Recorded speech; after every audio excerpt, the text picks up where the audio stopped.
I think this would be a perfect time for all of us to take a sacred moment just to remember our moms, whether they're still here on this planet with us, whether they've already made their transition to their next experience, knowing that every mother does the very best they can with the tools they have. There's no instruction manual, and we're here just to appreciate moms for who they were and who they weren't, and who we are and who we weren't. So let's just take a moment of silence now just to say thank you for the love and for the lessons.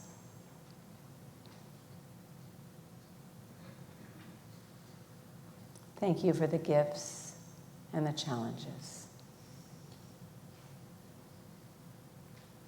Thank you for sharing your love the best way you could. And just taking this time to open your hearts and feel that place that Gretchen was singing about that's beyond time and space, that we can make that connection right now. And just say, I love you. I love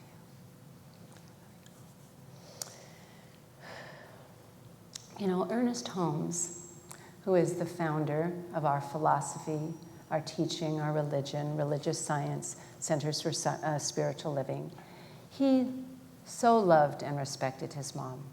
He was born on January 21st, 1887, on a small farm near Lincoln, Maine. His mom had 9 sons, and he was the youngest. He always honored her wisdom, her intelligence, her willingness to let her children question life, to be free thinkers, to challenge conventional thinking. And she offered them the invitation to have their own experience with the divine. She was a great influence on him in his process, in his journey, and in the foundation of what we teach. You know, Ernest Holmes was such a brilliant man, and that big Science of Mind textbook is what so many of us know him by, and the other, other texts used for classes and things. But I kind of have an in with somebody from the Science of Mind archives.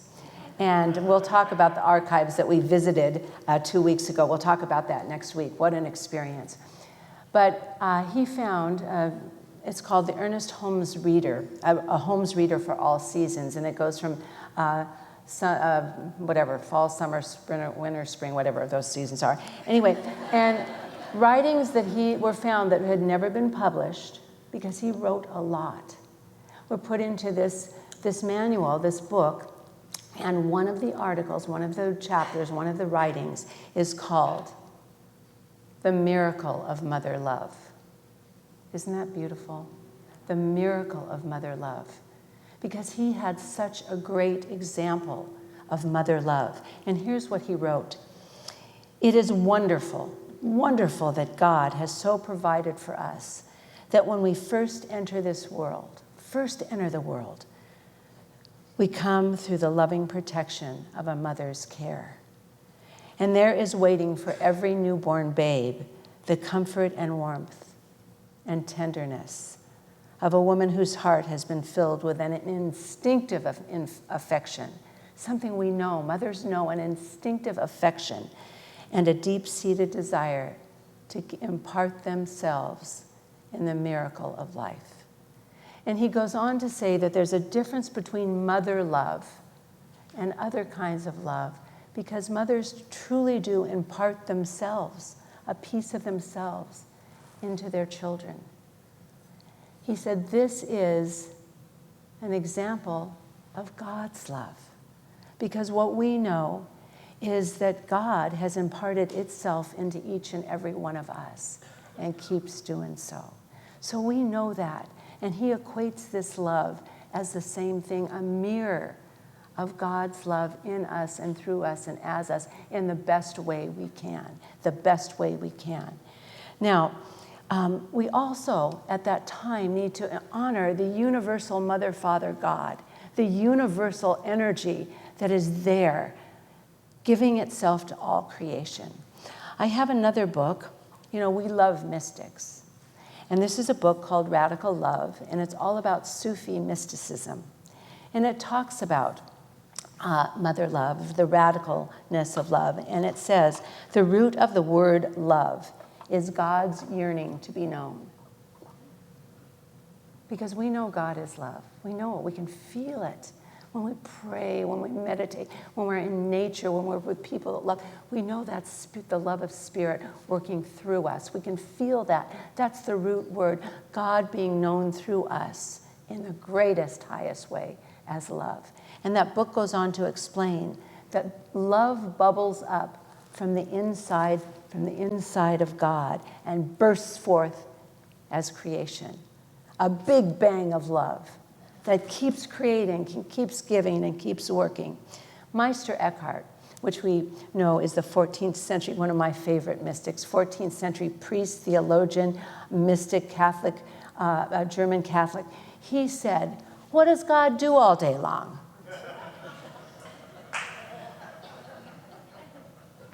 Gives birth. Throughout eternity, God lies on the maternity table, giving birth, creating. Whether it's a newborn baby or a new invention or a new idea, whatever it is, there is one source and one creative process. Rumi says that the trees know this. The trees say, every tree, every growing thing, as it grows, says this truth: you harvest what you sow. What does the Bible say? What does Jesus say? It is done unto you as you believe.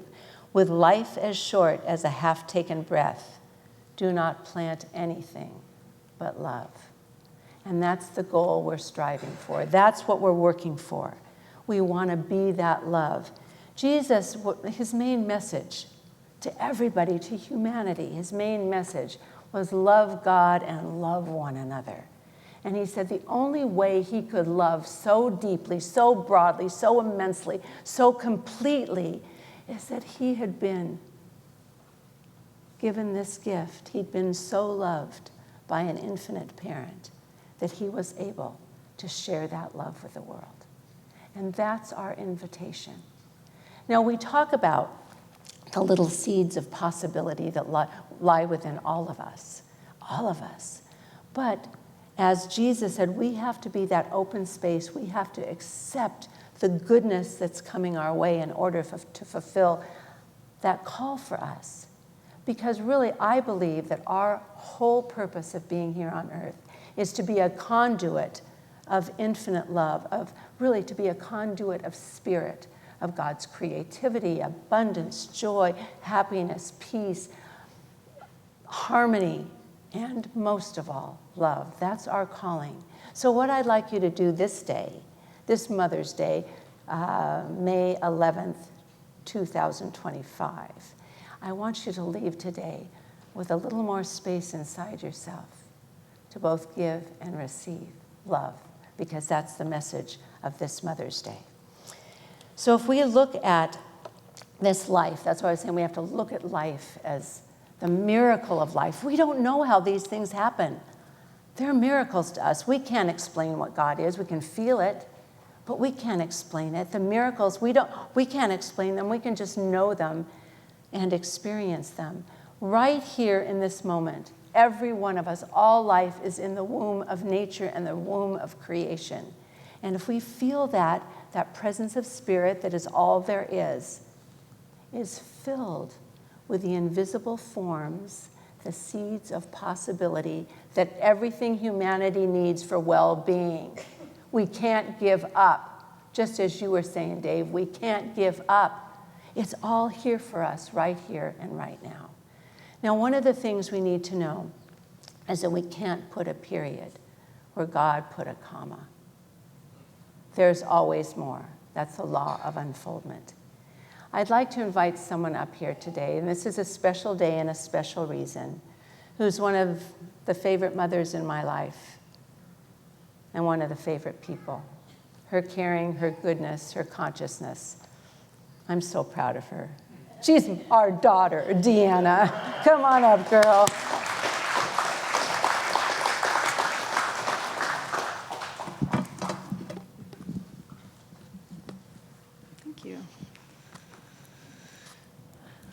I actually asked my mom if I could say something on the Mother's Day this year. 3 years ago, on May 8th, 2022, I was up here and I spoke a little bit about the journey of love.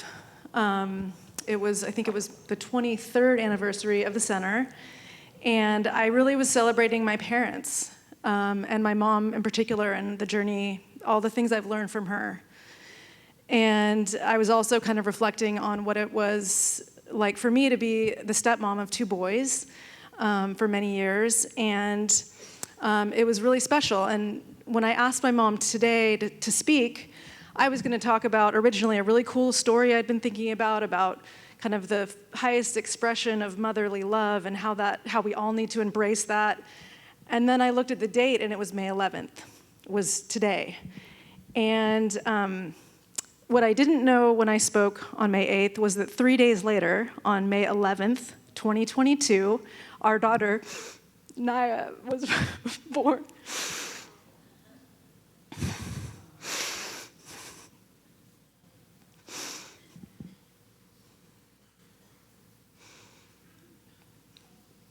I didn't think I was going to do this. And all the things that Dave was talking about in his beautiful meditation about change, and what my mom was talking about the seeds that have been planted, and about being open and not knowing the journey, and that failures aren't really failures. All that culmination led us to this really beautiful experience that we've had of I became an adoptive mother. And I know many of you here have shared in this process, and of course Naya has been here. So I really just wanted to share that being open to the possibility and taking the next steps really are a real surrender, and a real, also it's like a paradox. It's a real surrender, and it's also a real, you have to be really fierce in taking steps forward as well. But I wanted to share with you the actual story. So 3 days after I gave the Mother's Day talk in 2022, Naya was born. We didn't know it yet. On May 17th, we got a call at 2 p.m. in the afternoon. I was at work and Brooke was at work, saying, from our social worker saying, I have, a question for you. It's a super unique and delicate situation, but you need to make a decision in the next hour. So let's see if this is right for you. So I couldn't get up. Brooke had an intern, and then she had to pick up our son Jeremy, and we could barely get a hold of each other, but we talked for 5 minutes about this really unique opportunity. And so we got off the phone, and we each had our tasks. Brooke was sending paperwork to all of our network of people to kind of make sure everything was good on the kind of data side, and I called a dear friend who told me to go meditate under a tree. She said, "Can you pull over and find their closest tree?" And so I said my prayer, and that's, if that gives you any insight on Brooke and I's kind of dynamic. So after my meditation, my dear friend said, "I think you need to go pick up your daughter." And when I called Brooke said, "All the paperwork checks out." So we met at home, had dozens of phone calls that evening, and booked our flight for the soonest flight we could be on to go pick up Naya. And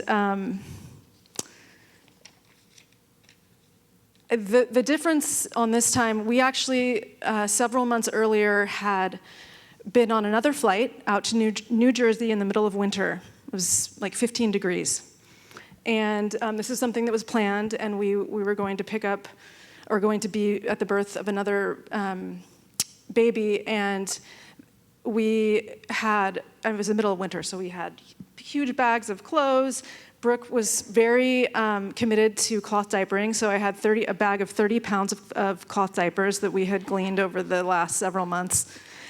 And so, unfortunately, when we flew out there, and that was a very hard, challenging situation, but that did not work out, so we flew home.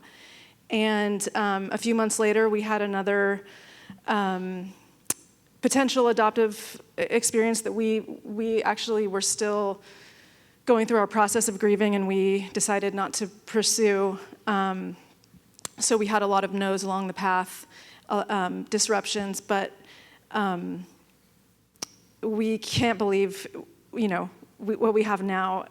We feel like we really lucked out, and can't imagine our life without Naya. But anyway, we didn't bring the cloth diapers.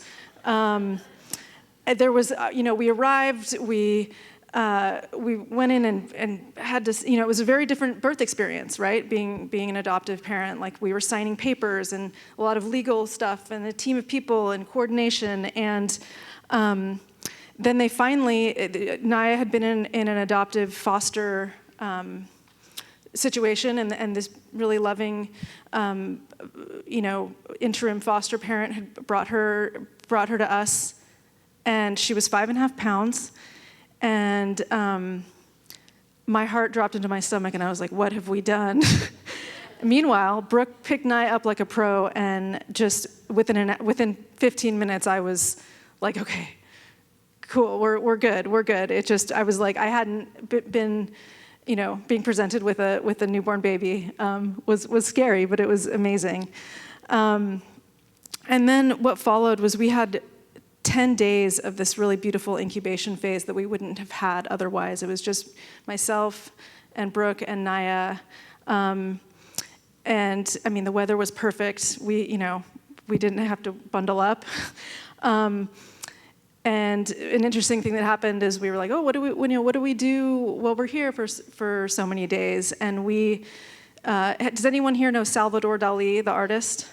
Yeah, so there's 2 Salvador Dali museums in the whole world.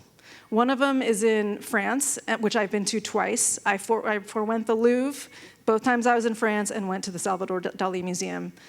And the other one is in St. Petersburg, Florida, which is right where we were. And so we ended up taking Naya when she was a week and a half old to the Dali Museum. And we found out when we were there that Salvador Dali has the same birthday as Naya. Of course, born in 1904, but May 11th. So that was really cool. And we were able to do during that time, it was just really sacred. We took her to the beautiful ocean and the mangroves, and really had this really beautiful ritual to anchor her into her birthplace, to the earth and to something ancient. We named her Naya, which means renewal and flow. It has to do with water and new beginnings. And at one point during our time there, I asked Brooke, how does this compare to you giving birth to the boys and having these early days with them? How is your connection? And she was like, it's no different. I feel exactly the same love and connection to this child. And so that was really, really beautiful for me to hear. And we just kept being in gratitude to how perfect and seamless. We felt like there was green lights the whole time there, and it was really beautiful. And one thing that we've been really blessed and happy to share with Naya is the connection of nature.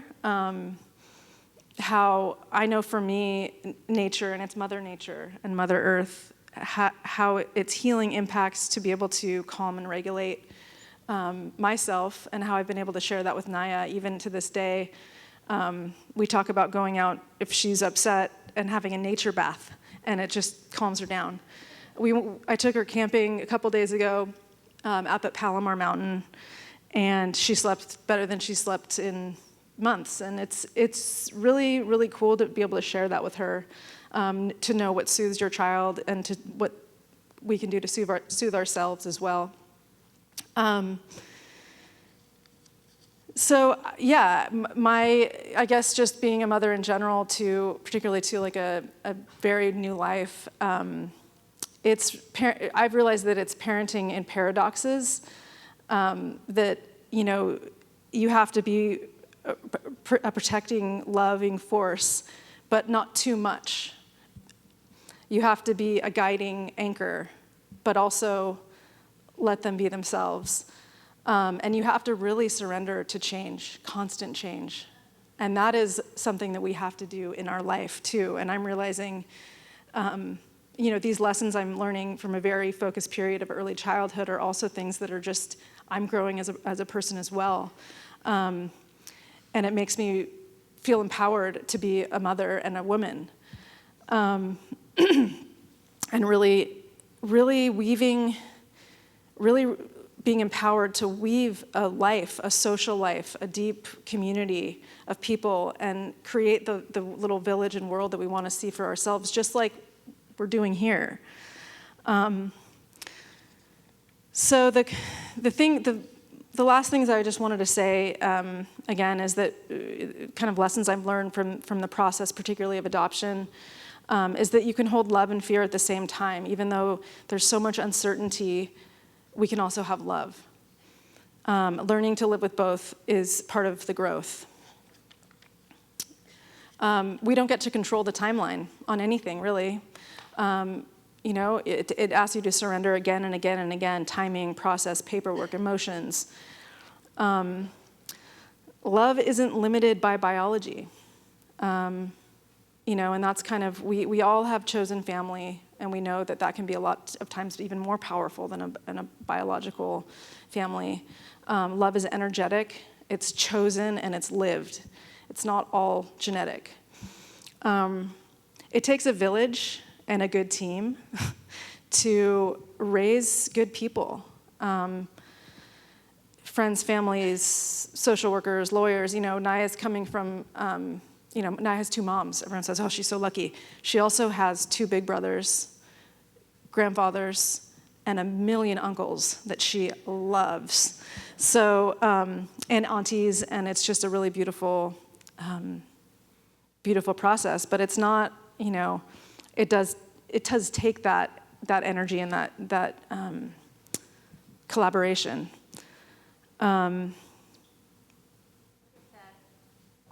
Community saying happy birthday to Naya. Yeah, like that? That's perfect.